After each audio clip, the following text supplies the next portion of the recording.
भर में जो बुलडोजर एक्शन चल रहा है कि किसी पर कोई अपराध का आरोप लगे और उसके मकान को जाकर गिरा दिया जाए, उस पर अब सुप्रीम कोर्ट की नजर पड़ गई है और सुप्रीम कोर्ट ने कहा है कि ऐसा करना गलत है। कानूनी प्रक्रिया का पालन होना चाहिए, जो नियम है उसका पालन करके ही एक्शन होना चाहिए। और सुप्रीम कोर्ट ने यह भी कहा है कि पूरे देश के लिए वो गाइडलाइंस बनाएगा, दिशा निर्देश तय करेगा। मामले में मुख्य याचिका जमीयत उलेमाए हिंद की है, जिसके वकील फारूक रशीद साहब हमारे साथ हैं। फारूक जी, सुप्रीम कोर्ट ने क्या बात कही है, मुख्य बात क्या है वो बताइए पहले। आज सुप्रीम कोर्ट ने जो हमने आईए डाली थी, जो अभी हाल ही में 2 घटना हुई थी उदयपुर और मध्य प्रदेश की, उसको संज्ञान लेते हुए हम लोगों ने फाइल किया था कि भाई यहाँ पे कानून का कोई पालन नहीं होता है। आप एफआईआर होती है, अगले दिन जाके घर गिरा देते हैं, कहते हुए कि इलीगल कंस्ट्रक्शन है। तो सुप्रीम कोर्ट ने बोला है कि हम पैन इंडिया एक ऐसी गाइडलाइन देंगे, हम लोगों से सजेशन मांगा है, हम लोग सजेशन देंगे कि अगर किसी का घर इलीगल है, इंक्रोचमेंट है, तो उसको हटाने के लिए क्या क्या कदम उठाने पड़ेंगे सरकार को। तो उसकी सुनवाई के लिए 17 तारीख को कोर्ट ने मैटर लगाया है। यानी सीधे सीधे शब्दों में कहें तो सुप्रीम कोर्ट ने इस बात को गलत माना है कि किसी पर कोई आरोप लग जाए, ठीक है, आरोप है, आपराधिक आरोप है, जांच होगी, वो कार्रवाई होगी, मुकदमा चलेगा, अलग है। लेकिन अगले दिन उसके घर पे बुलडोजर पहुंच जाते हैं और उसे गिरा देते हैं, ताबड़तोड़ कार्रवाई कर दी जाती है, ये सही नहीं है और पूरी कानूनी प्रक्रिया का पालन करना चाहिए। क्या कानूनी प्रक्रिया होती है, आप लोग सुझाव भी देंगे? जहाँ तक मेरी जानकारी है कि म्यूनसिपैलिटी के दायरे में आता है ये, और वो नोटिस करके जवाब, अपील इसका मौका देते हैं। तो क्या प्रक्रिया होती है ये बताइए।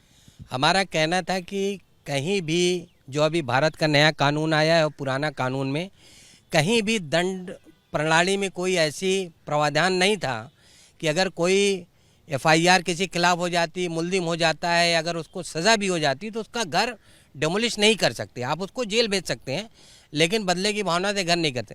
अगर इलीगल कंस्ट्रक्शन है तो उसको आप नोटिस दीजिए, उसको सुनवाई दीजिए, उसको सुनवाई के बाद समय दीजिए अपील करने का, अपील में हार जाता है तो घर खाली करने का समय दीजिए। यहाँ पे ऐसा हो रहा है कि ये कहा जाता है कि हमने इनको बहुत पहले नोटिस दिया था, वैकेट नहीं किया और फ़ौरन घर गिरा दिया जाता, उनको मौका नहीं दिया जाता। तो इसी पे कोर्ट ने हम लोगों से सजेशन मांगा है।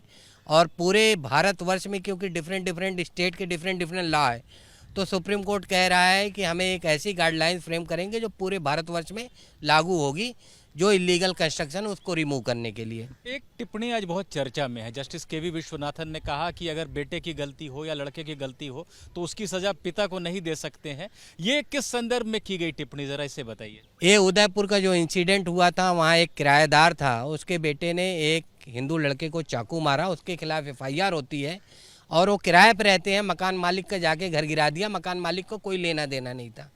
तो इस पर वो टिप्पणी की गई कि अगर कोई किसी के खिलाफ क्रिमिनल अफेंस होता है तो आप घर नहीं गिरा सकते उसका।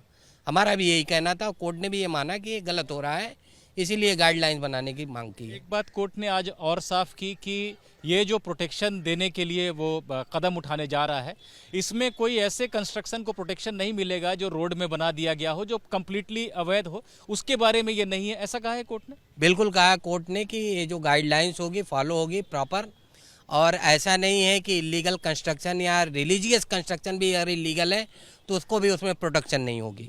17 सितंबर को अगली सुनवाई? बिल्कुल, 17 सितंबर को सुनवाई के लिए कोर्ट ने रखा है। तो जमीयत के वकील हमें बता रहे हैं कि 17 सितंबर को सुप्रीम कोर्ट अगली सुनवाई करेगा और जितने भी पक्ष हैं इस मामले में, जमीयत खुद है और कुछ और याचिकाकर्ता भी आए हैं अलग अलग याचिकाएं लेकर, उनसे कहा है कि वरिष्ठ वकील नचिकेता जोशी हैं, उनको अपने सुझाव सौंपें।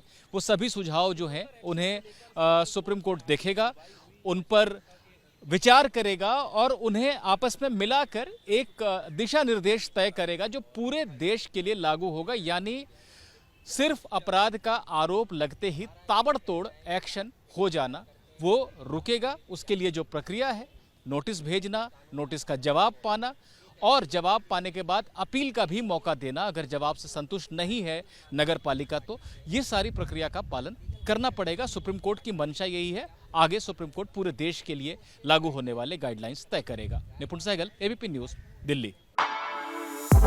For exclusive and insightful videos, subscribe to our new channel ABP Live Premium.